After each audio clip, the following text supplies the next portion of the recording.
if you all have been here before, you've heard the spiel, but if you're new, welcome in. This is a community that is dedicated to IT leaders. It's a place for you to share content, to learn from your peers, to build community, build your network, and also share your experience because your experience as an IT leader can really help other people that are also in the same boat. And, you know, everyone kind of struggles with a lot of similar issues, and you probably have some insight that others would find super valuable. So, we also host these bi monthly webinars to discuss various IT leadership topics. And then we bring on leaders within the space that can share their expertise. So, this week we're going to be talking about 2027 planning. Sorry, 2027 planning. And I think that it's very interesting to talk about 2027 planning when it is currently 100 degrees outside and it is August and they're already rolling out pumpkin spice creamer. I don't know how that happened. But the new year will sneak up sooner than you think. So think about how long it takes a user or an executive to get back to you, to follow up on a ticket, to get information that you need. That is exactly why you want to start planning now. You're going to need all the time that you can get to prepare. So in this stream, we're going to be talking about how you can plan for the next year and how you can avoid that last minute rush when it comes to getting all of your projects done and getting everything planned for 2027. But first, I'm going to go ahead and let the speakers introduce themselves. You guys have seen them before, but just in case you haven't, Nate, do you want to go ahead and introduce yourself? Sure. I'm Nate Payne, and you can find me at natepayne.com. I've spent the past 30 years in IT in various roles, and I spend most of my time now working in the IT leadership space, doing coaching, and also eventually I will bring to market an app that will help us all in terms of planning as we move forward. But that's what I'm working on right now. Awesome. Well, welcome in. Glad to have you back. Thank you. Clark, do you want to go ahead and introduce yourself as well? It's been a little bit since you've been able to hop on. Sure. Yeah. Been in the Philippines for 30 days, which was an exciting experience. Uh-oh. Might be frozen a little bit. And CEO of Zerka, which is a managed IT service provider in the Dallas area. We specialize in private equity, hedge funds, and family offices, high net worth individuals. I'm a huge planner. I think everybody knows that by now. I am also working on not an app, but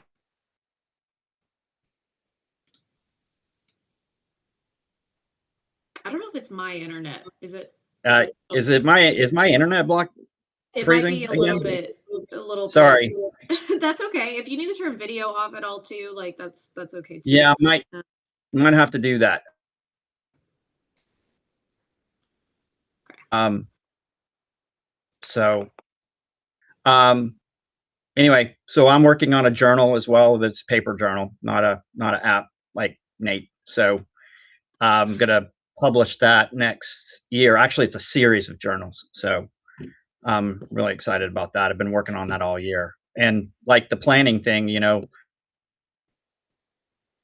right now too. So I'm painting Christmas cards for family members and friends and stuff like that. So you have to get way ahead of the game, like you said. So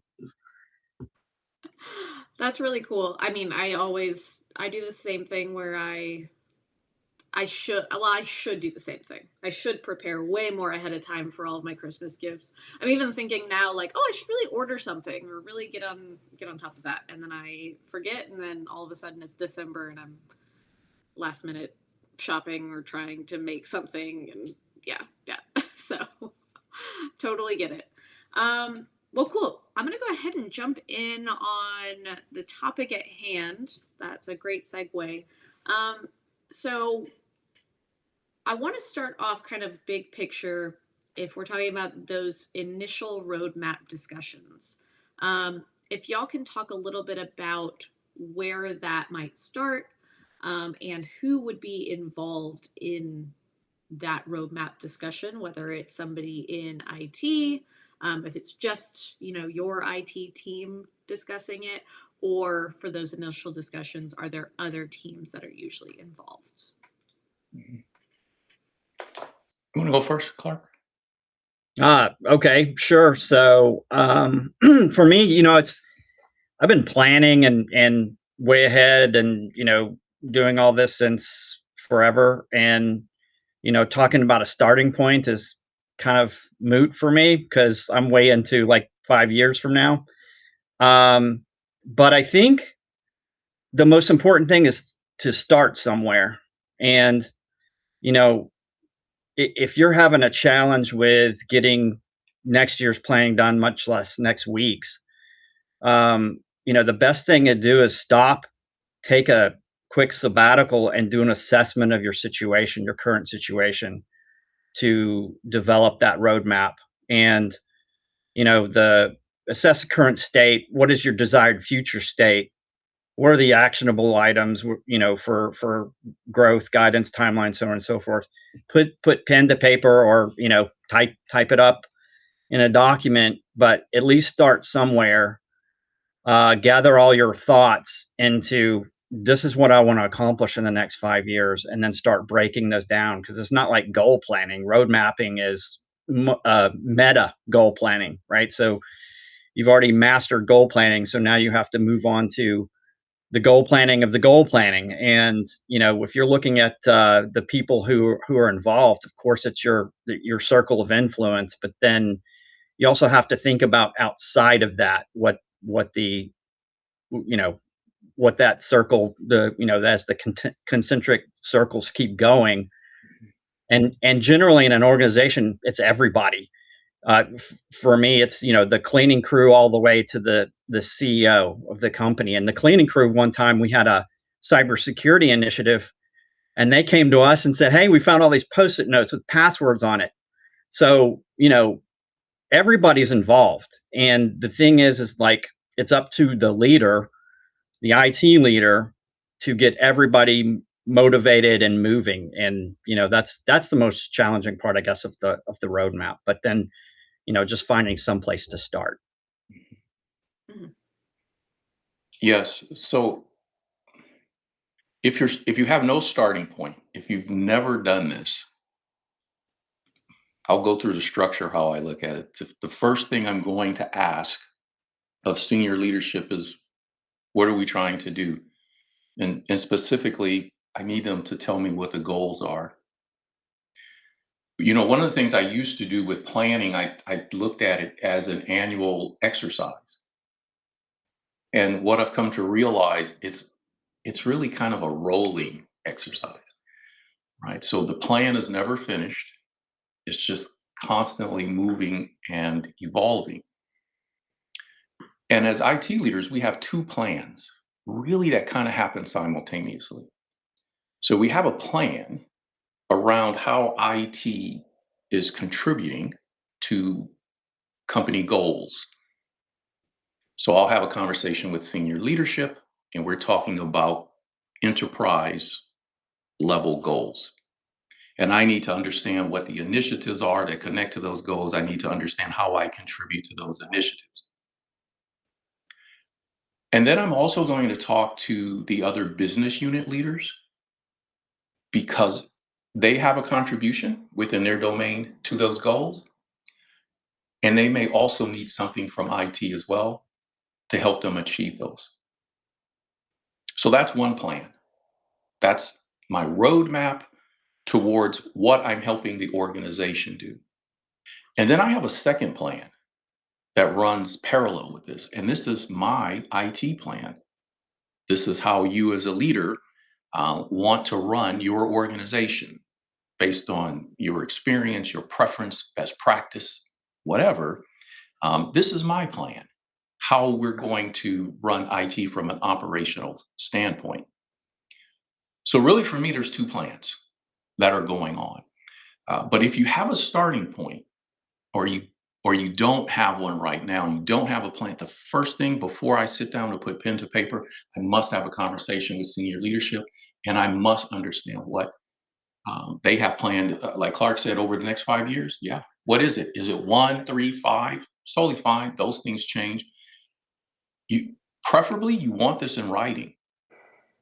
Now, depending on the size of the company, there may not be a formal plan, and that's totally fine. It may be in the owner's head, but what you need to do is get it out of the owner's head and on a piece of paper in a structured format, and then you give that back to the owner and you say, is this where we're going? Does this really look like the conversation that we had? Yeah, that's Yeah. that's a great point. It's a great lead in also to what does that document look like? Is it could it be as simple as a spreadsheet of just here are the priorities, here are the goals, um, and how do you maintain that and keep that Mhm. up to date? I think so. Before we move on to that, I want to add to what Nate Oh said, yeah, and go for it. and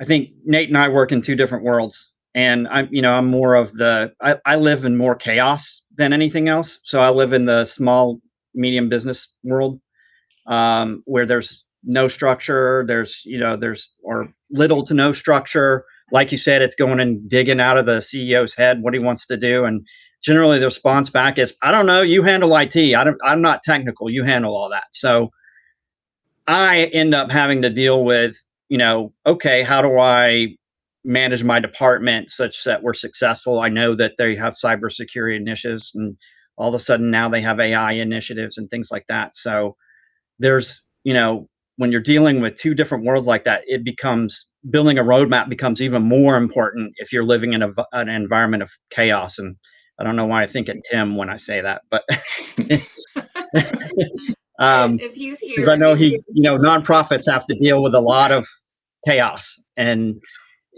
there's some good businesses out there that have good leadership, and they give you exactly, they're welcome to that discussion. And then there's the people I deal with who are like, I don't know, you figured out your IT. We just want everything to work and be secure. Okay. So then I have to build it out. And how I, I journal a lot as far as documentation goes. I think, pen to paper, actual pen and actual paper, just throw ideas down, even if they're stupid, just knock it all out. Like what would be a better world for the department that I am running? What do I need to look at? And just free form, just throw a lot of things out, and then eventually structure that into an Excel spreadsheet that you can prioritize and say, okay, this is important, this is not, this would be a nice to have, and you get those into 4 basic quadrants, and then start mapping that out over the year, mapping it out over the next 2, 3, and 5 years. And in tech, that's probably the biggest challenge because tech is always changing. But the thing that you can control, and the most important thing is processes and procedures, and you can always control those. And that's the human element as far as the tech goes. Automating the things that are obnoxious and monotonous, and giving some creative flow for your team. But that's how I work it. I work it to just I actually have throw out over the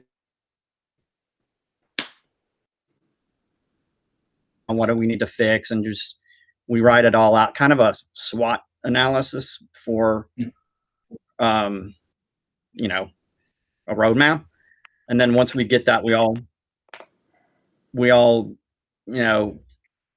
put together what's we prioritize it together, and then we put it pen to paper, and then we have a project plan from that Excel spreadsheet. mm-hmm. Yeah, I think really the key in what Clark is saying, I cannot emphasize this enough, is about the priority. So the reason that we're having these conversations, and they don't need to be really formal and corporate conversations. Usually the goals of the organization are going to be qualitative. You know, I We want to improve our position in the market. We want to launch a new product. We want to increase revenue. I mean, they're not necessarily specific, but they're all upstream and should be of everything that we do. Because here's where it gets hard. When they come and have a conversation around AI or cybersecurity or any other technical conversation, if you can't link that back to something from the business, you're sunk. So there's only so much you can do, and I totally get that. And in part, it's not really maybe our job to provide structure, right, at the senior level. But just to keep our sanity, I think we have to have some structure around it. Otherwise, it's always going to be the tail wagging the dog, and life will be miserable. So sometimes it's a simple conversation. So, hey, where do you see the business going? What's most important? What's the top 3 things we're trying to do over the next 2 or 3 years? And again, like Clark says, you're journaling this, right? I don't care what a spreadsheet, a flow chart, it really doesn't matter. Once I understand what those things are, then I want to add a priority to them. So I want to do 5 different things. Are they equally important to you? If there was 1 or 2 that we didn't get done, which 1 or 2 would those be? And you would still be okay. Which 2 or 3 must be done? Sort of adding that, quantifying now, getting them to commit to what they're doing and what's most important. And then the third level of that conversation is, where do I fit in as IT? How do we contribute? Because when you start presenting your initiatives, new vendors, new products, new solutions, if you can't again attach them to that conversation, is really tough. And you're all over the place, right? And then some of those, like I said, the second piece is just what you want to do. I want to run my IT organization in a certain way. Clark talked about documentation. I think that's critical. So on my roadmap, my IT plan may be to build, a library or documentation. And I don't need to get that cleared with a senior leader, right? But here's what happens. When I have to choose between my time and money and attention and all those things, I'm probably going to direct that towards the things the business cares about most. And then what I have left over, I take care of, what I consider an IT priority. So that's just kind of how I would start, and just realize that these things are always changing. The business priorities change. So when that happens, understanding how you contribute to that priority allows you now to say, oh, I have more resources available because this priority just got tabled, or this priority just got moved up. So I'm going to have to reallocate resources a different way. And I'm always in a position to justify my recommendations or my suggestions, not just because the tech is good, but because of how it contributes to something that the business really cares about. Mhm. Yeah, that's I kind of had a different question in mind, but something else came up, and you mentioned having to pivot, having to change things. How much of like a backup plan do you also add into your planning? So if something doesn't work out, do you have something in mind that you'll do to, you know, make up for that? Or do you pivot? And how do you kind of add that into documentation? Because there are a lot of things that can go wrong. So you can't prepare for literally every single thing that'll go wrong. But how do you kind of help prepare for that eventuality?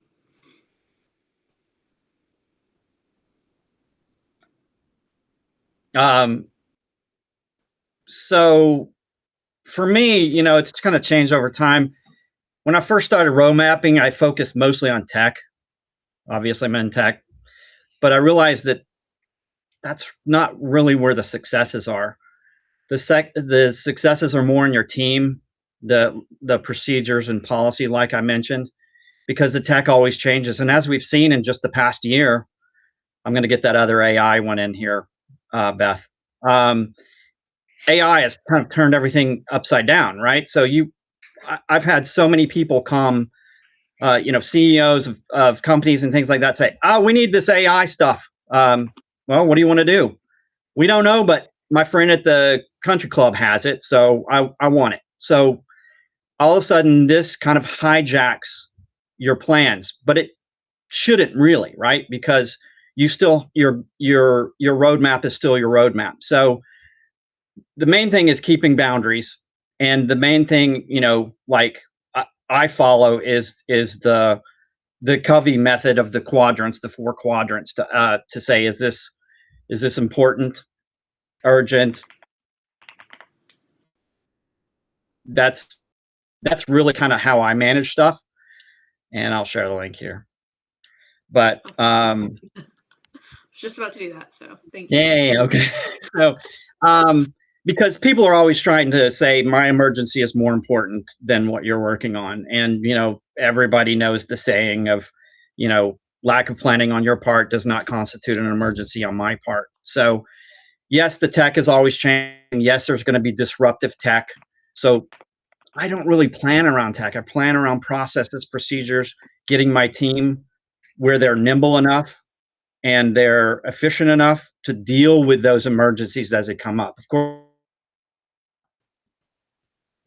mail outages, whatever, happen from time, those are obviously important and you have to jump all over that. But then to quickly pivot and focus back on what's important. And as long as you do like your 3 rocks of the day or your 10 rocks, big rocks for the week, what you have to get moving, what has to move to keep heading towards that roadmap. I mean, the roadmap for tech is very important for programming and for developers because that's a little bit easier. It's more like projects are easy to roadmap, but tech support is not easy to roadmap. So that's why I focus on, again, the procedures and the policies. And we have milestones for automations and things like that we can make our lives easier so that we free ourselves up for those eventual emergencies that pop up. Mhm. Yes, that's a really good point because in a way those are two different things, right? One is I call it table stakes. The system should be up and running. I just expect that. When I think of roadmap and planning, I'm really thinking about IT's contribution to helping the business grow, helping the business achieve whatever their goals are. That's why I say there's two, right? There's the IT plan for you, the IT, which is sort of keeping the lights on, that kind of thing. And then there's also the plan that gets you a seat at the table that says this is the role that we play in the success of the organization. And they literally are physically two different plans. I think another point that Clark made is really important with the 4 quadrants. It's not only important in terms of the way that we make recommendations to leadership around certain projects or initiatives, budget related things, headcount, and so forth. But it's also important for us as leaders. How do we make decisions in the heat of the moment, especially when it's pressing and both are emotionally urgent? That's when the quantitative part of it, that's when those conversations that you had before, right before you sat down to make this plan, that's where they come in. Because here's what happens: somebody's going to be disappointed, someone is not going to get what they want. But if I can come to them and I can show them how that trade-off was made, right? When we had this conversation a few months ago, you said this was a critical initiative for you. This is where we're going to go. I know this one is important, but based on the resources that I have, this is what I thought made sense because you said it was critical. But I'm open to correction. And if you, at this point, which is a pivot, if you want to say, I'm going to deprioritize this one, maybe even in the moment, great, right? Again, that's us taking ourselves out of the middle of the tension and conflict and letting that person make a decision that they feel is best for them. And lastly, Clark also mentioned something about these last minute good ideas. I think some of the good idea fairies. This is the importance of why we start with conversations about goals and initiatives before we sit down to plan about IT, because that's what's guiding us, right? There is no us without the business. So we let them tell us what's important in terms of the business, and then we make a connection between how well positioned are we to support what they will need from us, which I think Clark mentioned earlier with the like a SWOT analysis. Uh, those are very helpful internally, especially when you're in a larger organization to get a sense of where you are. But it's all relative to what the business wants, meaning what looks like a strength to me is only a strength as it relates to what the business is asking me to do. That strength in another business with another set of goals may actually be a weakness. So again, it all starts with what is important to this business, and, and not in some general vision or mission type of language. I mean, specifically, what are we trying to do, and then how important is that? So that's always my North Star, is always what I go back to. That's my CYA, if you will. Um, Whenever there's a time when I have to make a tough call and I have to disappoint someone, it's just a lot easier when you can go back and pull that document and say, when we had this conversation, this is why I'm making the decision, not because um, of a personal preference or a bias. Mhm. Yeah, and how do you communicate those decisions when it's maybe a technical decision that may be a little bit more complex? How do you communicate that to a non-technical audience? I would say the same way. See, I try never to talk tech to a non-tech. I try never to talk tech.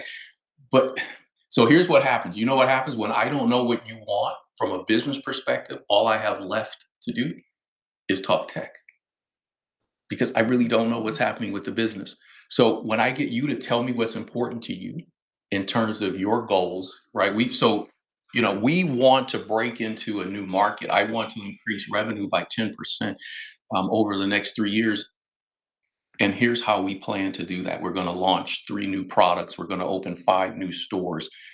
You see, now okay, great. So, how important are each of these to that goal? How significant? And then once I have that set up, now I'm going in and saying, okay, well, what do you need from me? What do you need from IT? So every conversation is always going to go back to one of those initiatives. Well, here's the thing: for us to open that store, right?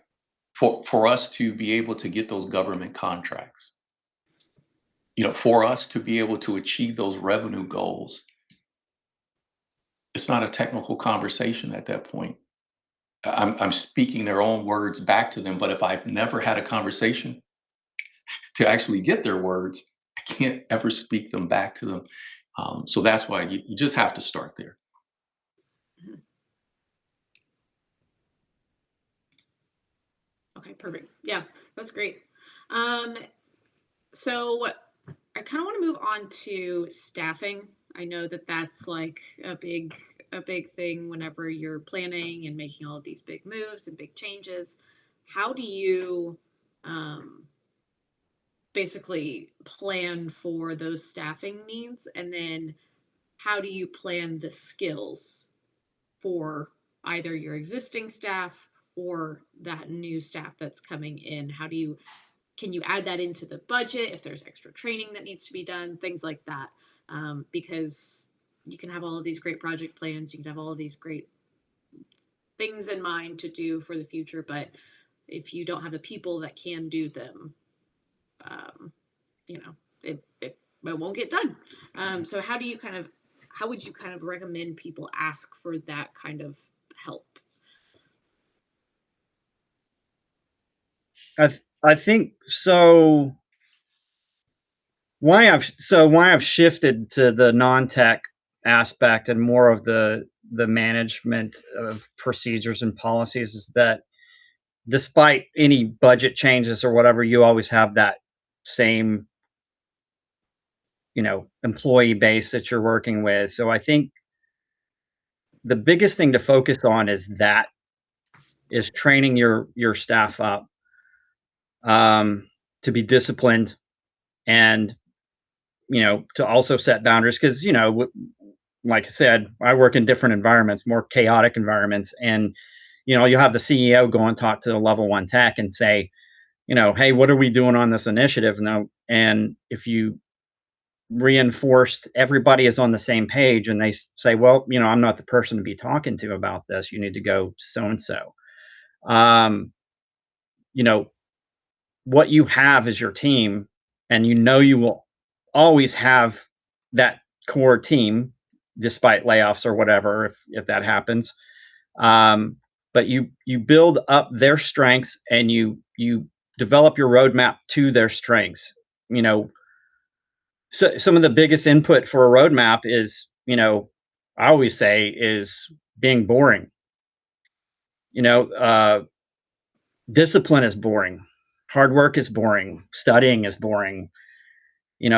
Boredom is the birthplace of success, right? So, the things, if you look at what I do on a daily basis, you go, wow, how boring. Wake up at this time, exercise. Wake up this time, journal.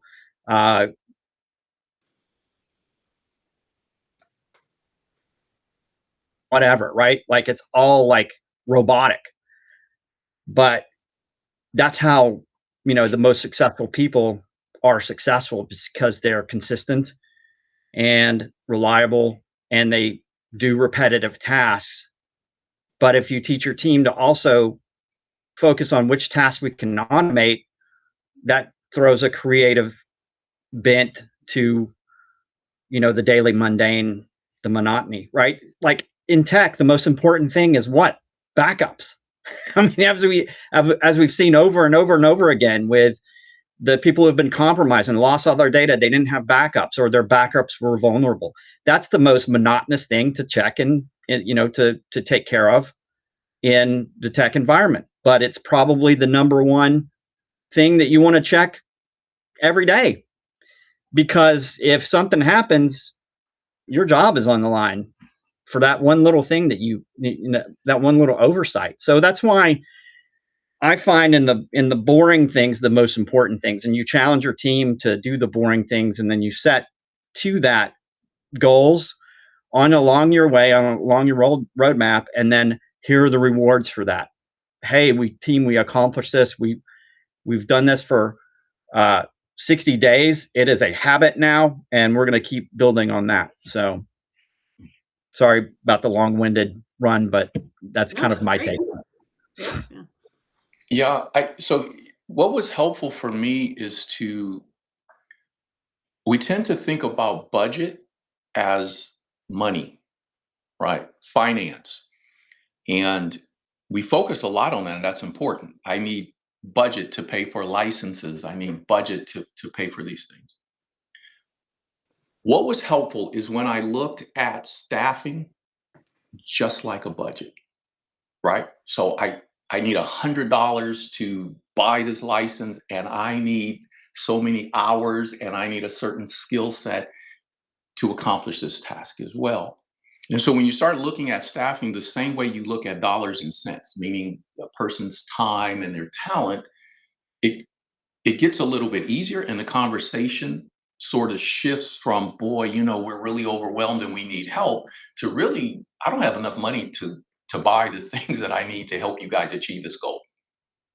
Which sounds a little bit different than, they're just lazy, or they don't want to work as hard, or like Clark said, they don't want to do the boring stuff.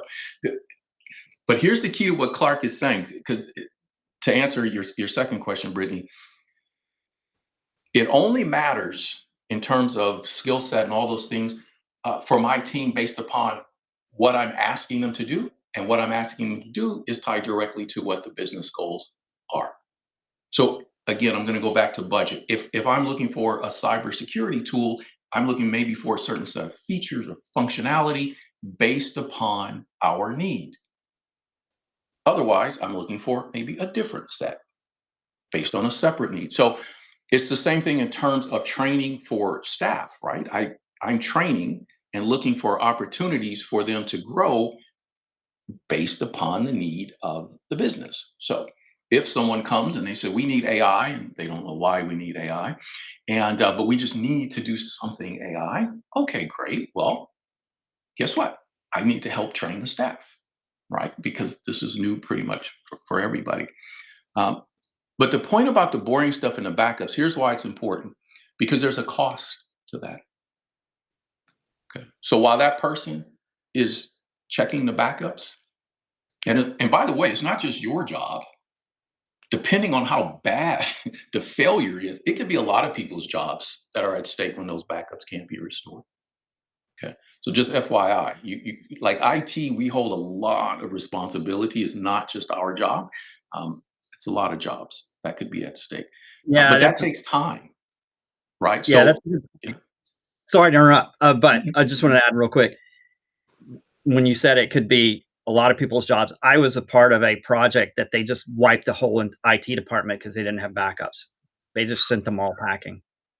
Sorry. yeah, yeah.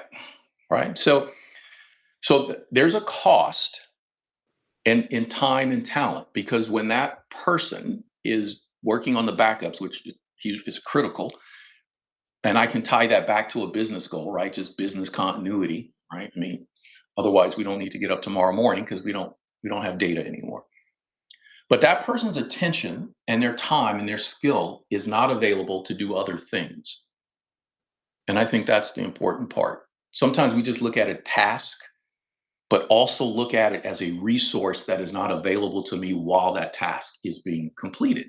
And then it's just like spending money, right? If you just threw dollars everywhere you went and you never really thought of it as money, like it's monopoly money, then right, pretty soon you're at a deficit. And this is what ends up happening. So I think when we start looking at time and skill and talent the same way we look at dollars and cents, then we're just naturally able to speak of it and about it in a different way. Hmm. Yeah, and Yeah. Oh, sorry. hate Go to ahead. keep beating the dead horse, but with the backup thing, so like, you mentioned talking to senior management, getting their input. What are the most important things? What are the most important directives? They're never going to tell you backups are the most important directive, right? So Mhm. you kind of have to intuit that yourself, right?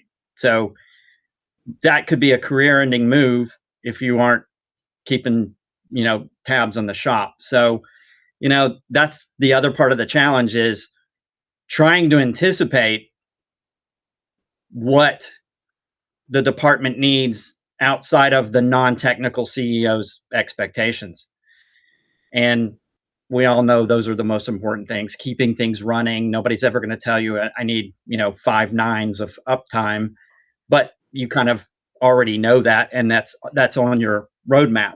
Um, and then, that goes back to, we kind of work in different worlds. I work with more smaller businesses that just kind of make decisions on the fly, like, oh, we're going to throw AI in now. And yes, you can try and stop them and you can say, okay, do you want us to cut these projects out or do you want us to put these on the back burner? Help us prioritize this. And then what does this look like? So that's where the discussions come in. But, you know, there's so many other things that there's not going to be a discussion about that is number one for your department. And those are the real challenging pieces. And that's when you pull your team in and get buy-in for those boring duties, if you Yeah. will. Yeah. Um, I am curious, you mentioned AI. It had to come up eventually. What are some of the things that you kind of have in mind for 2027 aside from necessarily AI? What are some big like trends that you're seeing or tasks that you're planning for or you're helping people plan for? What what should people kind of have on their radar for 2027? You want me to go, Nate? Yes, because my take is going to be less exciting. No, it's not true. yours is the successful boring. Mine is the put this fire out real fast. Now, so for me, obviously the pivot to AI, again, I go back to tech is always going to change and it's always going to change on the fly. And you can't really, it's very difficult to do a 5-year plan for tech because it's constantly changing and going in different directions. So, our pivot is every year, right? We revisit the tech direction every year and then decide, okay, what we're going to do next year. We do our budgets right now for 2027 for all of our clients and visit with them and ask them what they see. And 9 times out of 10, they don't know. They just throw out, oh, well, we got to look into this AI or, whatever they've read in a magazine or whatever they hear. So we visit with them and ask them for their direction, so on and so forth. But really, when we're looking at tech, we kind of look at, okay, you have to be very visionary and see what's really going to be a game changer versus what's in the news. And for me, going to the Philippines for 30 days really opened my eye to what SpaceX is doing. And they rolled out cellular cell phone communications because the terrestrial infrastructure is just not there. It's like, it's bad. Getting signal, typhoons and monsoons and all this knock the telephone poles down all the time. Same thing happens here, obviously on me, right? So on SpaceX, right? My trees interfere with my satellite, which is why I freeze a lot. But the technology is getting so much better in the saturation of the satellite. So what I see in 2027 is Verizon, AT&T, any of those terrestrial tied infrastructures is gone. And I'm already seeing this in some of the requests from my clients. So I have a couple of clients who've been asking, hey, can we just put Starlink on our roof?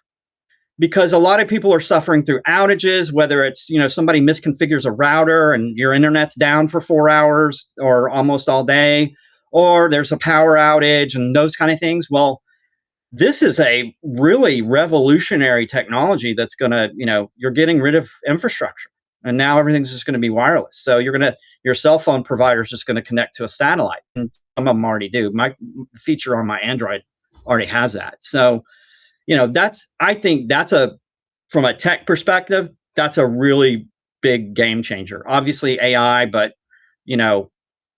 I think getting rid of infrastructure is even more important. And then of course the, security cameras and things like that, which we've already been doing a lot of deployments for, that feed into that AI side. So that's kind of what we're planning on. But, doing a roadmap around tech is like being a day trader. You're just like putting out fires. You're like, okay, now there's this technology that they just rolled out. Okay, do you want to be on the bleeding edge? Do you want to wait? Usually you cycle those kind of like you're patching for Windows. It's just like you put that off until it's been worked through, which is why you can get on that 1-year tech cycle, but then continue to focus on your team for the 3 and 5 and where we're going and how we're going to move up and giving them hope for where we're going. So anyway, that's the one tech that I see like really being a game changer. Mm-hmm. Okay, so not to be a negative Nelly here about AI, but about any technology, and I think Clark just beautifully stated it. Every technology that he spoke of, the change, he also attached the problem that it was solving. And I hope everybody caught that. There's a problem. They have typhoons. They have poor infrastructure. That's a problem. And so now this, whatever, Starlink or SpaceX, solving the problem. So the question for me with AI is this: what problem are we solving? And if they can't articulate a problem that they want AI to solve for them, then to me, the conversation is over at that point until such time we identify. There may be another solution to the problem that's a little bit more proven than AI. AI may be the perfect solution to the problem. What I try to avoid is having a solution that's in search of a problem. because that's a waste of my time. That's not what we're here for. We're here to solve problems. Okay. Not look for them. They'll find you. Trust me at some point. And when I look at all of my tools in my belt, I might go, you know what? I bet you AI can solve that. So I think for the problems that are real, AI is a great solution. And I think there are other solutions as well. But part of the conversation, and I mean, I talk to people every week. I'm reading these things online, and the part that's missing, I never hear the problem. I never hear the problem. And we're in business to solve problems. Everything exists to solve a problem, and this is the one thing that's just walking in the room, and it's as if somehow, you know, it's above, having to name a problem that we solve. What do you mean? We're AI. Just let us in. And I don't know if that in the long term. There's other issues that I have around the infrastructure around AI, the cost of tokens. It feels like a blank check to me. Um, I don't know what this is really going to cost. And I'll give a quick example, not to date myself, but I was working in San Francisco back when Uber first came out, and you could take an Uber almost anywhere in that city for $5. Okay, so me and a couple of coworkers would pay $1. I mean, we would Uber just to go 3 blocks. Okay, we were just lazy, and because it was so cheap, but it was being subsidized.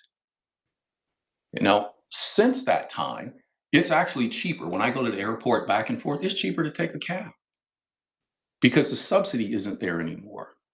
So the only warning I would say is be careful around pricing and moving anything that is mission critical onto AI before you understand what the non-subsidized cost will be.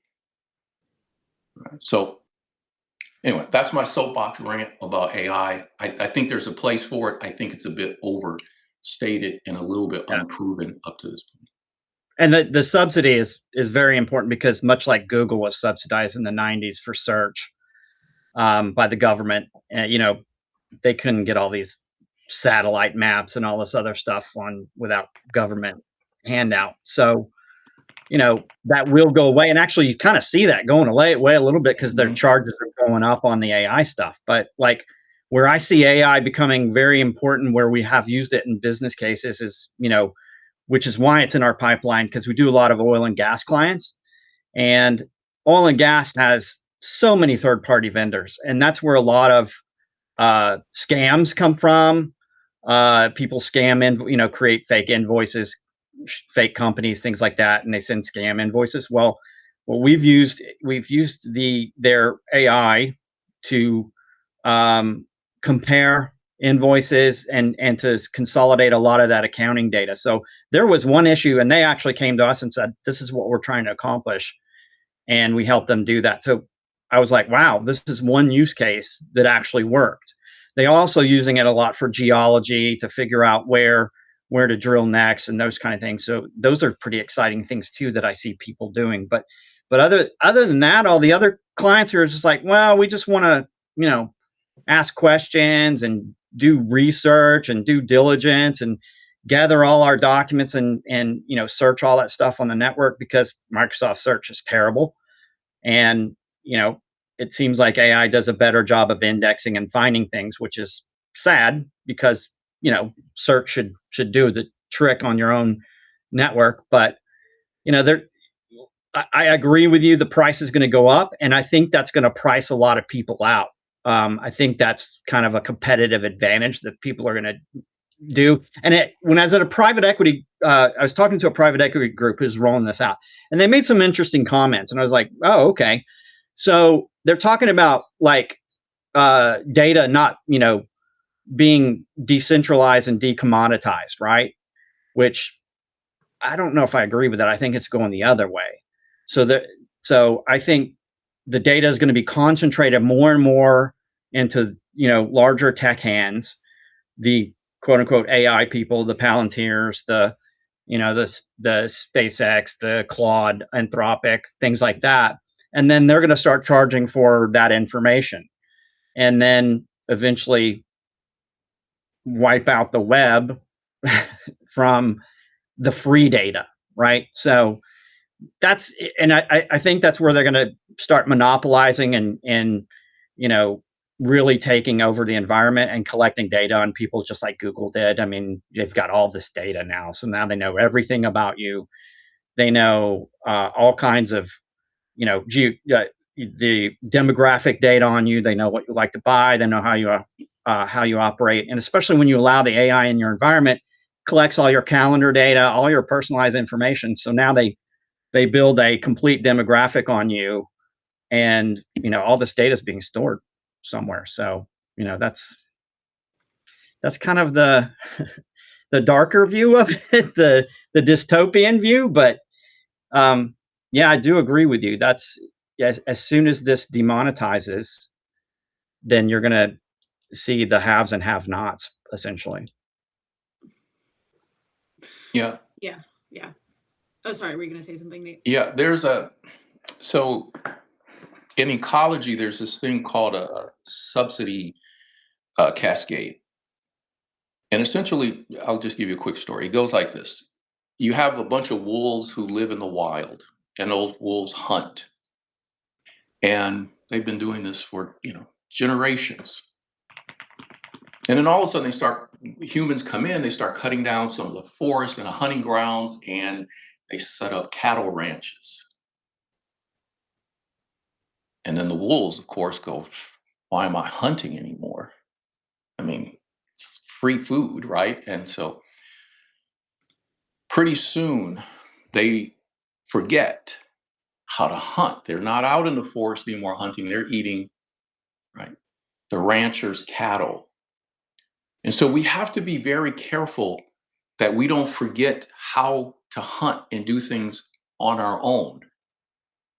I mean, again, I always talk about nature. It gives us examples of how environments can be turned upside down, how ecosystems can fail, and that's just one of them. If you ever want to look up, it's a subsidy cascade, and it's a very interesting concept. Is there a book for that, or is it just a concept? Well, I've read it in papers, like online Okay. papers. It was part of Robert Payne's research, Mhm. the ecologist from the 1960s. And what he was trying to show is that he called it like a trophic cascade, meaning sometimes the apex predator is hunted away. And when that happens, the herbivores, right, they take over, they eat up all the grasslands, ecosystem collapses. So Yeah. that's like a top down cascade. Then you have the bottom up, right, where the grasslands and the trees and everything are all chopped down. The herbivores have nothing to eat. And now the apex predators, in turn, have nothing to eat. Ecosystem collapses. That's the second one. And then the third one is the subsidy cascade, where the environment gets turned upside down because the animals who were living in this balanced natural habitat, all of a sudden there's these chickens or cows or what have you that I now have easy access to, and I don't have to work as hard to get. But I also lose something because there's always a trade-off, no matter what happens. Mm. Yeah, that is really interesting. I put a link to it. Kind of outlines the types of ecological cascades, and it's really interesting. I I don't know too much about ecology, and so I don't know much about tech either. So I can't really speak to either of these two things. But yeah, it's really interesting, kind of reading about how that reflects in how we operate, because we're animals. We're just it's interesting to see the parallels there. Yeah. Well, I don't want to get too doom and gloom about AI, because I'm sure we could all just go off on a huge tangent, and I'm sure Yeah. Tim would probably combust. I'm filling in for Tim today. Well, I thought Clark really, again, it's the pattern. If you look at it, when he talked about comparing the invoices, Yeah. that's a real problem. Right. AI solved it. I think that the geology thing, because what it is patterns, right? I mean, and that's kind of what we're looking for, and that's what AI does Right. really well is pattern matching. So for Yeah. anything that has an application around pattern matching, then use the tool. I think we've just made it the savior and the de facto solution to every problem. Right. And so I think there needs to be a little bit like movement back to center Well, around, and I we think it have will be over we IT leaders haven't, but our the people who are like coming to us, the CEOs and so on and so forth, they're like, time. we need this. And like you said, what's the problem? Yes. Where's the problem? Yes. Yeah.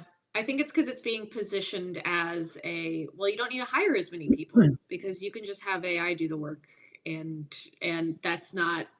That's not true. Yeah, I Yeah, mean, yeah. as you've seen, they've had to So rehire all the programmers and stuff, but it does yeah, make things more convenient, right? Like, sure, yeah. some of the tools are building in some AI into backup checks, right? So it's kind of Yeah. nice that they're doing the pattern matching, making sure that those files are the same ones that are backed up and give you a long whole like.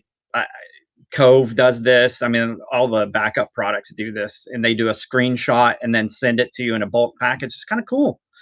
Mhm. Those kind of things. It's solving a problem. You're solving the boring problem, but you're also eliminating the tedious daily tasks. As long as you can rely on them, you still kind of have to check in on them and audit Mhm. them and make sure they're doing okay. But as long as that's on your roadmap, to continue to check in and to make sure that those things are still there and not some Russian hacker group wiped it out and put in a fake email, thing. So, I mean, those kind of things do happen. So, yeah. Mhm. Yeah.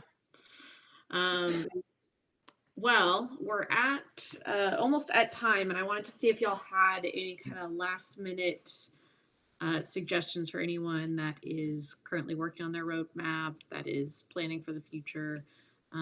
What advice would you have for someone today? One thing I did not add earlier that I wanted to add, but uh, was everybody has, so we have cyclical workflows. Everybody has cyclical workflows in their business, right? Usually for us, it's summertime. All the partners and CEOs and the private equity family office, they go on vacation for the entire summer. That is our project time. This is when we make hay while the sun shines. I mean, it's just the best time. And so is Christmas. Like from you know the I don't know, the second week of December all the way to the first week of the new year. Excellent time to get projects done. So if you build your roadmap around that, knowing those things, because emergencies typically,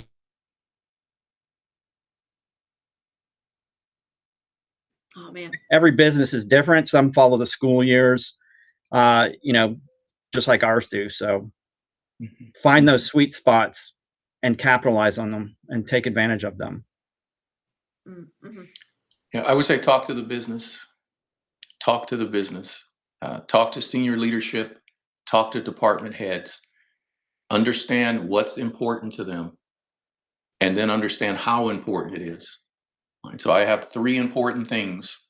Understand which is the most important. It's going to help you make decisions because as you build this roadmap, really what you're doing is you're making uh, an economic decision about money and time and attention and talent and all these other things. And you can't really make that decision if you don't understand what's important to the business. So if I just had to, one takeaway is talk to them and continue to talk to them through the year. What are we trying to do? How are we going to make that happen? And what's my contribution to that? And if you have those three things lined up, the roadmap almost writes itself. It really does. By the time you get there, I just have to do these things because these are the top priority. This is where I fit in. We're not in a position to do that. That's the gap. I think Clark talked about that in the very beginning. I need to fill that gap. Here's why. And it gets a lot easier to build that map instead of just sort of pulling things out of the air. Mm-hmm. Yeah.